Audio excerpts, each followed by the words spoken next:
മാങ്കൂട്ടത്തിനെതിരെ ആരോപണം ഉന്നയിച്ച് അവന്തിക തനിക്കൊപ്പം താമസിച്ചിരുന്നയാളെന്ന് transgender Congress general secretary Anna Raju. രാഹുലും അവന്തികയും വർഷങ്ങളായി സുഹൃത്തുക്കളാണ്. രാഹുലിനെതിരെ അവന്തിക പറഞ്ഞതെല്ലാം നുണയാണ്, മനഃപൂർവ്വം ആരോപണം ഉയർത്തിയതാണെന്നതിന് തെളിവുകളുണ്ട്, അത് പിന്നീട് പുറത്തുവിടുമെന്നും അന്ന രാജു. രാഹുലിനും അവൾ പറഞ്ഞ പോലെ തന്നെ ഞാനും പറയുന്നു, നല്ല സുഹൃത്തുക്കൾ മാത്രമായിരുന്നു. ഇത് ചിലരുടെ രാഷ്ട്രീയ മുതലെടുപ്പിന് വേണ്ടി അവന്തികനെ കരുവാക്കിയതാണ്. അതുപോലെ അവന്തിക അതിനൊപ്പം തുള്ളിയതുമാണ്. ഈ രാഹുലേട്ടനെ അങ്ങോട്ട് അവന്തിക തന്നെ ചാറ്റ് ചെയ്ത് തുടങ്ങിയതാണെന്ന് എനിക്ക് വ്യക്തമായിട്ട് അറിയാവുന്ന കാര്യമാണ്.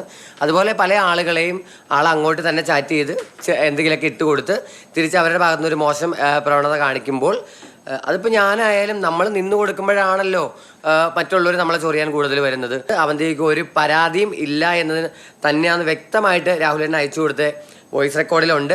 ഞാനും അവന്തികയും ഒരു ബെഡിൽ കിടക്കുമ്പോൾ ഇവർ മെസ്സേജ് അയച്ചിട്ടുണ്ട്, അങ്ങോട്ടും ഇങ്ങോട്ടും മെസ്സേജ് അയച്ചിട്ടുണ്ട്. നല്ല സുഹൃത്തുക്കളായിട്ട് തന്നെയാണ്. രാഹുൽ മാങ്കട്ടത്തിനോട് അവന്തികയ്ക്ക് ക്രഷാണെന്ന് എന്നോടും പറഞ്ഞിട്ടുണ്ട്. പിന്നെ അതുപോലെ തന്നെ ഈ പാലക്കാട് ജില്ലാ പ്രസിഡന്റോ പ്രശാന്ത് ശിവനോടും ക്രഷാണെന്ന് തന്നെ പറഞ്ഞു എന്ന് ആ കുട്ടി പറയുന്ന വോയിസും എൻ്റെ കയ്യിലുണ്ട്.